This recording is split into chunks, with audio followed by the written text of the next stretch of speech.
Assalamualaikum warahmatullahi wabarakatuh. Alhamdulillahirrabbilalamin. Assalatu wassalamu ala asrofil anbiya'i wal mursalin wa ala alihi wa sahbihi ajma'in, amma ba'du. Bagaimana kabarnya anak-anakku? Semoga kalian dalam lindungan Allah Subhanahu wa taala. Dan semoga kita segera dipertemukan dalam majelis ilmu dengan cara tertatap muka. Anak-anakku semua, hari ini kita akan belajar tentang surat Al-Ghasyiyah bersama Pak Bayu yang insya Allah kalian sudah kenal semuanya. Al-Ghasyiyah.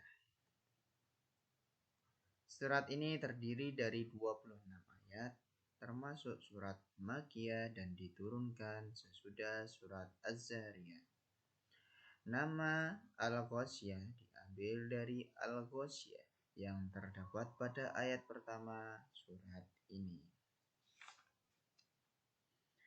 Hal ataka hadisul ghasyiyah. Ghasyiyahnya ini diambil dari ayat pertama ini. Al-Ghasyiyah artinya peristiwa yang dahsyat. Peristiwa yang dimaksud yaitu hari kiamat. Surat ini adalah surat yang kerap kali dibaca Nabi pada rakaat kedua pada sholat hari-hari raya dan sholat Jumat. Isi kandungan surat Al-Ghasyiyah berisi tentang datangnya hari kiamat dan makanan bagi penghuni neraka. Ini terdapat pada ayat pertama sampai ayat ke-7. Selanjutnya di ayat ke-8 sampai 16 Allah menjelaskan tentang kenikmatan-kenikmatan yang akan dirasakan oleh penduduk surga. Selanjutnya ayat 17 sampai 20 anjuran mentadaburi ciptaan Allah seperti unta, gunung, langit, dan yang lainnya. Yang terakhir ayat 21 sampai 26 anjuran untuk berdakwah dan ancaman Allah bagi orang-orang kafir bahwa sesungguhnya mereka semua kembali kepada Allah untuk dihisab amal perbuatannya. Selanjutnya tanda waqaf. Waqaf secara bahasa memiliki arti berhenti. Sedangkan secara istilah waqaf yaitu menghentikan bacaan sejenak pada akhir kalimat ataupun pada pertengahan kalimat ketika membaca Al-Quran. Jenis-jenis waqaf. Yang pertama adalah waqaf sempurna atau ta'am, yaitu waqaf pada suatu kalimat yang dibaca secara sempurna tanpa melakukan pemotongan di tengah-tengah bacaan serta tidak mempengaruhi arti karena tidak berhubung dengan bacaan sebelumnya atau selanjutnya. Yang kedua, waqaf memadai.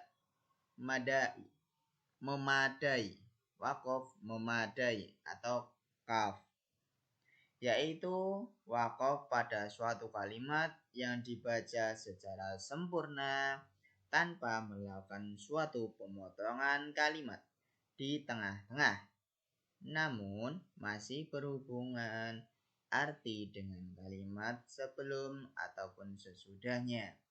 Kalau yang sempurna tadi tidak ada hubungannya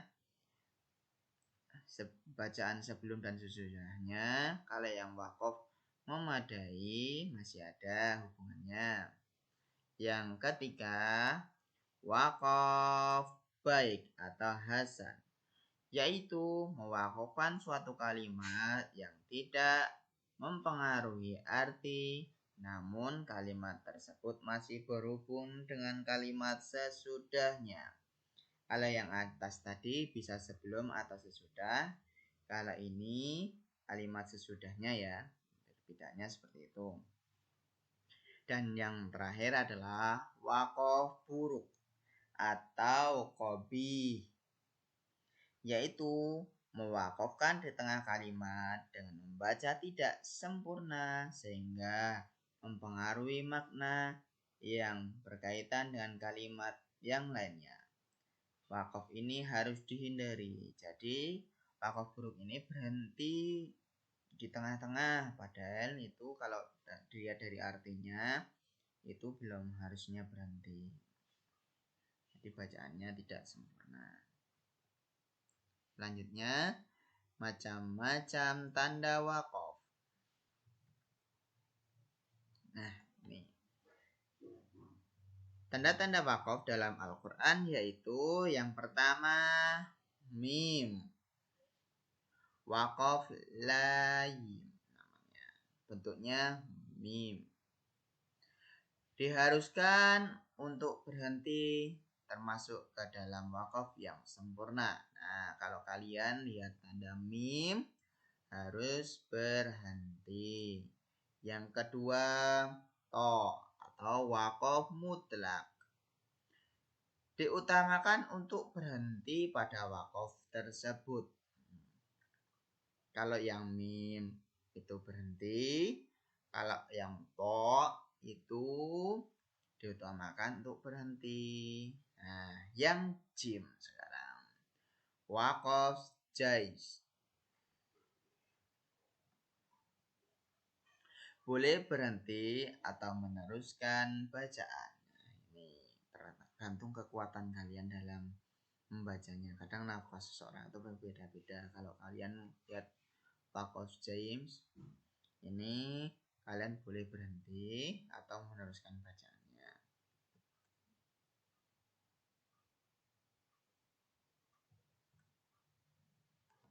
Nah, yang keempat,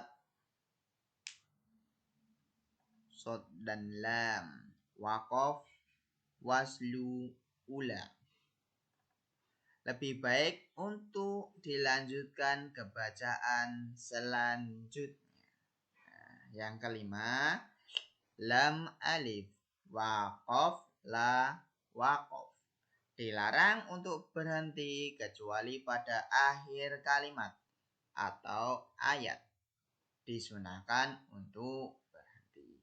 Jadi lam alif ini kadang berada di sebuah ayat tapi yang terakhir, yang contohnya ayat pertama nanti ada lam alifnya, terus dilanjut ayat kedua, itu disunahkan untuk berhenti. Tapi kadang kalau kalian melihat atau mendengar orang membaca dilanjutkan ayat pertama dan ayat kedua, itu berarti ada lam alifnya.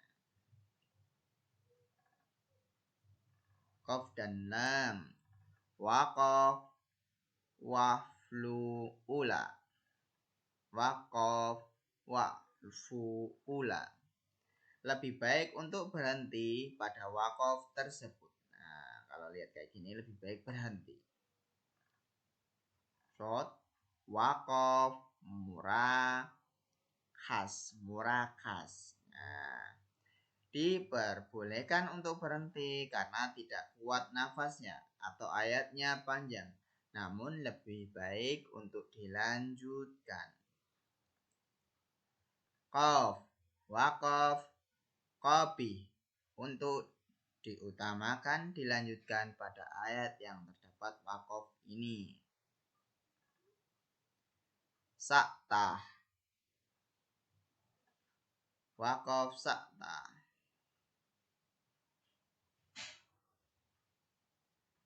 Apabila terdapat waqaf ini maka harus berhenti serta diam sejenak. Ini kayak dalam surat Al-Mutaffifin sama surat Al-Kahfi. Jadi dibacanya berhenti sejenak tanpa mengambil nafas atau tanpa ada penggantian nafas pada ayat yang terdapat tanda tersebut. Lalu melanjutkan lagi untuk membaca ayat selanjutnya. Dan yang terakhir waqaf mu'annaqah, berhenti pada salah satu tanda 3 titik tersebut. Ya anak-anakku, kalian juga bisa mencari dalam Al-Quran. Kalau yang pertama ini kamu baca surat Al-Baqarah, yang terakhir ini kalian membaca surat Al-Baqarah, insya Allah langsung ketemu, karena dalam surat Al-Baqarah ada ayat tersebut. Untuk yang surat Al-Kahfi tadi, coba Pak Bayu carikan sebentar.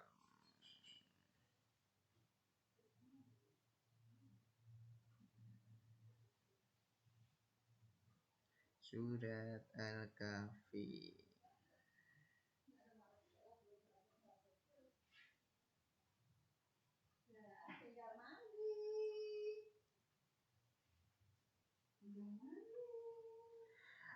Bismillahirrahmanirrahim.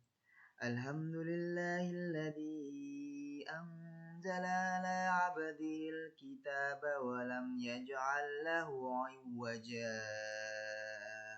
qayyima. Nah, itu ada salahnya. Kalian kalau mau coba lihat bisa. Mungkin dari Pak Bayu cukup sekian. Billahi fisabilillah fastabiqul khairat. Assalamualaikum warahmatullahi wabarakatuh.